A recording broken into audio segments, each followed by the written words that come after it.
Hey America, ever wonder how you get stuck with your president every 4 years? It's a process that combines tradition, strategy, and a bit of chaos. Buckle up, Buttercup, because it's election time. This is when the entire nation comes together to make one of the most important decisions. We're diving deep into the wild world of US presidential elections.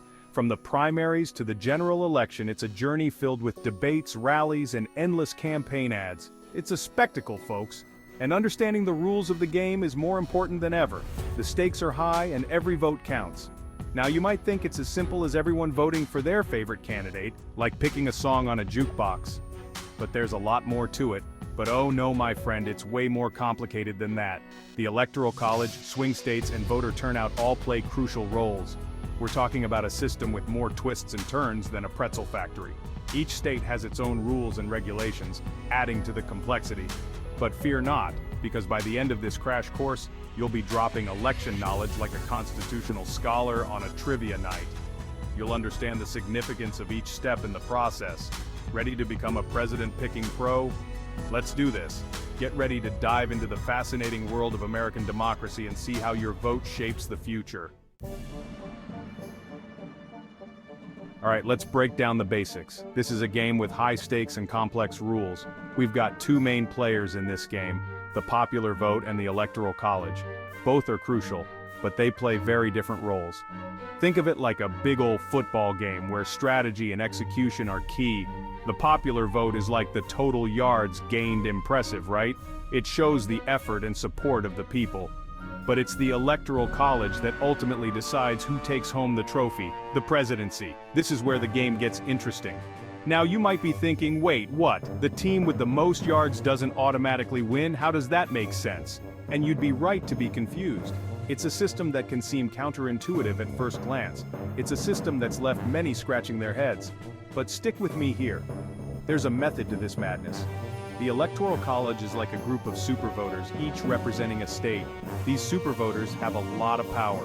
The number of supervoters each state gets depends on its population. More people means more supervoters.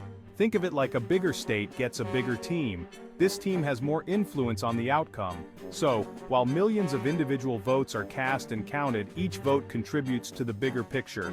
It all boils down to which candidate wins over enough of these Electoral College supervoters. It's a strategic battle.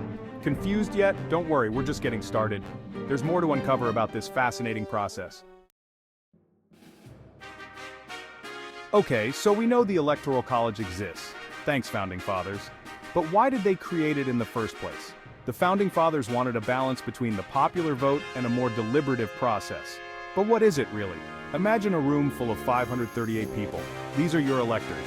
They are the ones who actually cast the votes that determine the President and Vice President of the United States. Each state gets a certain number of electors based on its population. The more people a state has, the more electors it gets. For example, California, being the most populous state, has 55 electors, while smaller states like Wyoming have just 3. To win the presidency, a candidate needs to snag at least 270 of those 538 electoral votes. This is more than half, ensuring that the winning candidate has broad support across the country. Think of it like a big, high-stakes game of capture the flag. Each state is like a flag, and the candidates are trying to capture as many as they can. Now here's where it gets interesting, or frustrating depending on your point of view.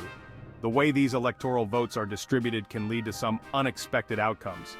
In most states, it's a winner-take-all system. This means that the candidate who wins the popular vote in a state, no matter how small the margin, takes all of that state's electoral votes. That means whoever wins the popular vote in a state usually gets all of that state's electoral votes. This can lead to situations where a candidate wins the presidency without winning the national popular vote. So, even if a candidate wins the popular vote by a tiny margin in a big state, they get a big chunk of electoral votes. This is why candidates focus so much on so-called swing states, states where the outcome is uncertain and could go either way. It's like scoring a last-minute touchdown and winning the game, even if the other team had more yards overall. The Electoral College can make for a dramatic and sometimes controversial finish to the election process. Hold up, does that mean your vote doesn't matter if you live in a state that always votes the same way? Not so fast. While it's true that some states are considered safe bets for one party or another, Every single vote still counts. Remember, candidates need to win the popular vote within each state to snag those all-important electoral votes. So, whether you're in a red state, a blue state, or somewhere in between, your vote contributes to that state's overall tally. Plus, close races happen. Just a few thousand votes can make all the difference in a swing state. Those states where the vote could go either way. In those nail-biting scenarios, your vote holds even more power.